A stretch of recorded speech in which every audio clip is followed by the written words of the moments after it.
Oke, Assalamualaikum warahmatullahi wabarakatuh.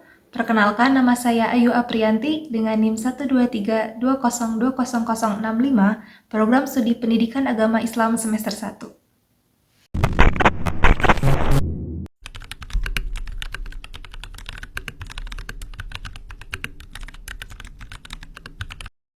Oke, keselarasan antara hak asasi manusia dan agama sangatlah kuat.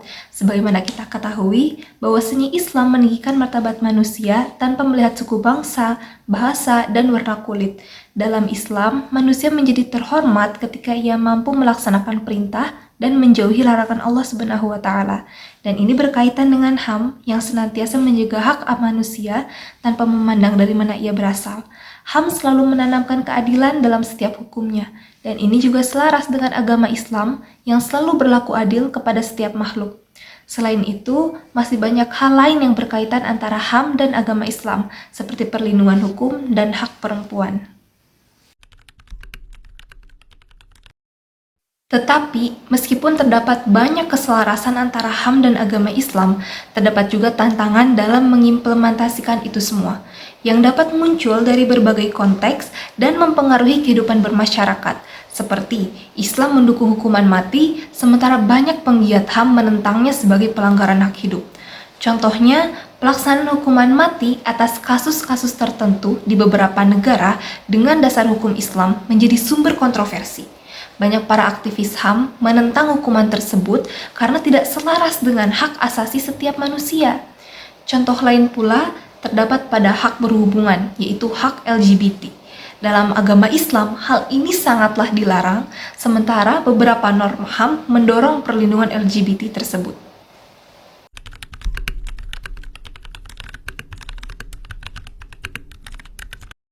Oke, menurut Montesquieu, konsep trias politika atau pemisahan kekuasaan antara legislatif, eksekutif, dan yudikatif adalah kunci untuk mencegah penyalahgunaan kekuasaan.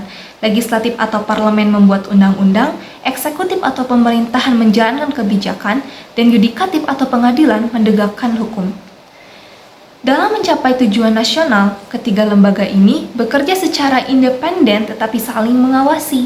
Legislatif membuat undang-undang yang mencerminkan kepentingan masyarakat, eksekutif mengimplementasikan kebijakan sesuai undang-undang tersebut, dan yudikatif memastikan bahwa pelaksanaan tersebut sesuai dengan hukum. Nah, relasi yang seimbang dan saling mengontrol ini diharapkan dapat mencegah konsolidasi kekuasaan dalam satu tangan dan melindungi kebebasan serta hak-hak warga negara. Keselarasan antara ketiga lembaga ini menjadi landasan bagi demokrasi yang efektif dan menjaga keseimbangan kekuasaan dalam mencapai tujuan nasional.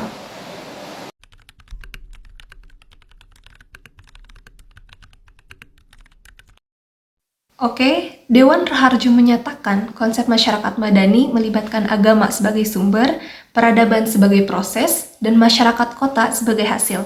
Konsep ini sejalan dengan konsep masyarakat madani yang dibangun oleh Nabi Muhammad SAW di Madinah, di mana agama Islam menjadi landasan utama. Proses pembangunan peradaban melibatkan norma-norma agama, dan Madinah sebagai contoh masyarakat perkotaan yang diatur berdasarkan prinsip-prinsip Islam.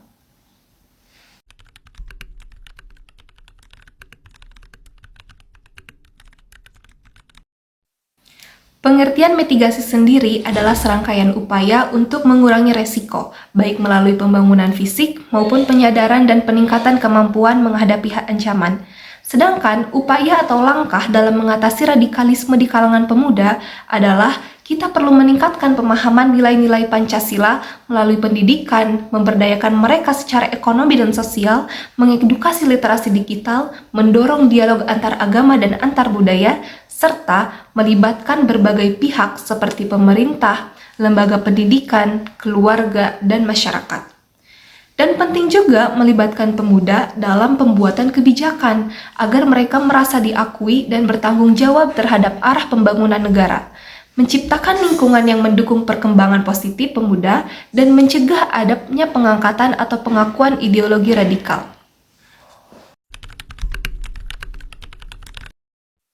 Oke, terima kasih atas perhatiannya dan sampai jumpa. Wassalamualaikum warahmatullahi wabarakatuh.